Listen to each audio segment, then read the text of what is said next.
Ya, welcome back to my channel. Jadi di episode berkacamata kali ini gue membahas tentang keresahan.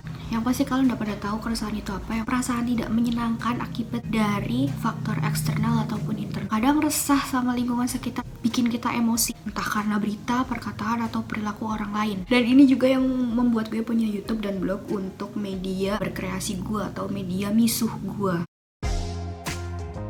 Kenapa YouTube dan blog? Pada dasarnya emang gue suka nulis di buku harian dan suka ngomong depan kaca. Karena itu juga dulu gue pernah pengen punya cita-cita untuk jadi penyiar radio dan bahkan penulis. Akhirnya gue bikin blog untuk media lain dari buku harian gue. Sebenarnya sih niatnya karena emang satu hal gue pengen jadi penulis dan satu lagi untuk menyindir orang-orang yang membuat gue sakit hati. Atau enggak menyindir dengan cara estetik, dengan cara gue bikin karya. Dalam blog juga gue semakin berusaha profesional dalam memberikan narasi. Jadi gak cuma sambat gue doang, misuh-misuh gue doang, tapi juga ada sebab dan akibat kenapa orang itu bisa melakukan hal itu ke gue dan apa dampaknya bagi gue. Gue juga gak memberikan satu sudut pandang aja, tapi gue juga berusaha memberikan sudut pandang orang lain. Kenapa dia bisa melakukan hal seperti itu, kenapa dia bisa melakukan hal kayak gitu, dan kenapa gue bersikap seperti ini. Dan di akhir tulisan gue juga gue biasanya memberikan tips gimana caranya kita untuk bersikap dan bertindak. Jadi tulisan pertama gue itu kelas 11 SMA. Gue bercerita tentang ambivert. Ambivert itu kepribadian gue. Dan kepribadian gue yang seperti itu kadang gue punya masalah nih sama lingkungan sosial. Kadang gue bisa nimbrung sama teman-teman, kadang gue bisa menyendiri banget. Dan gue di situ tulis keresahan-keresahan gue. Dan sampai akhirnya ternyata tulisan itu meledak, boom. Dan sempat viral kali di lingkungan sekolah gue. Karena untuk tulisan pertama dan dalam kurun waktu 2 hari yang membaca tulisan gue kurang lebih ada 200 orang atau 300 orang. Dan itu bikin gue semangat untuk lebih bisa berkarya lagi. Karena hal itu juga akhirnya gue membuat YouTube. Karena YouTube adalah medium lain untuk gue berbicara, tidak hanya menulis. Dan juga supaya bisa lebih efisien lagi untuk orang yang akan mendengarkan cerita gue dan misuh gue.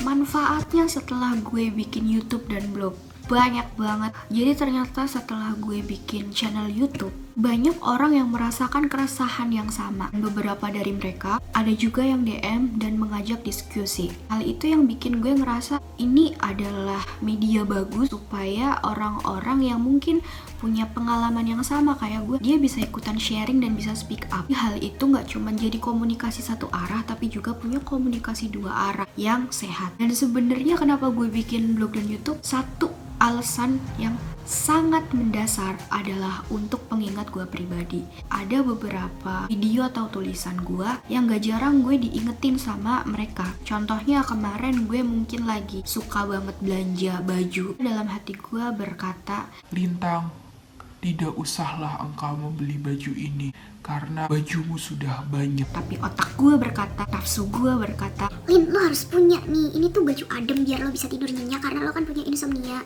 Dan lain sebagainya. Punya alasan-alasan yang dibuat-buat sendiri supaya gue bisa beli hal itu. And then setelah gue baca lagi dan setelah gue nonton video gue lagi, di situ gue tersadarkan bahwa ternyata selama ini gue nafsu. Yang tadinya gue udah mau check out di online shop, akhirnya gue batal check out. Itu sebagai alarm buat diri gue sendiri supaya nanti someday mungkin gue terjebak sama perasaan tidak sehat itu kembali, supaya ada yang menarik gue ke jalan yang benar lagi, gue bisa tonton atau membaca karya gue tersebut. Karena gue tadi bahas tentang keresahan adalah karya, apakah jika gue tidak merasakan keresahan sama dengan gue tidak berkarya?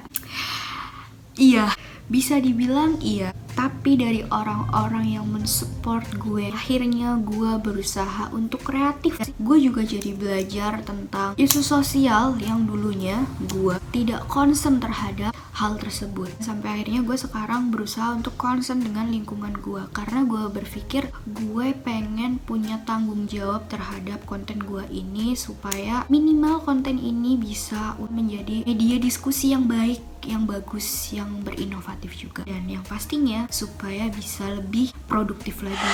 Jadi mungkin buat lo semua yang mengalami keresahan baik secara mental, finansial ataupun hal lainnya, lo bisa tuangkan ke dalam karya. Mungkin lo yang suka gambar, lo bisa tuangin ke dalam gambar lo. Yang suka ngedesain, tuangin ke dalam desain lo. Yang suka ngomong kayak gue, bisa lo ceritakan di podcast ataupun di YouTube. Dan mungkin yang suka nulis juga kayak gue, lo bisa tuangkan di blog ataupun di manapun yang bisa menghasilkan sebuah karya. Jadi jangan jadikan sambat hal yang negatif, tapi jadikan sambat dan keresahan lo itu menjadi sebuah karya.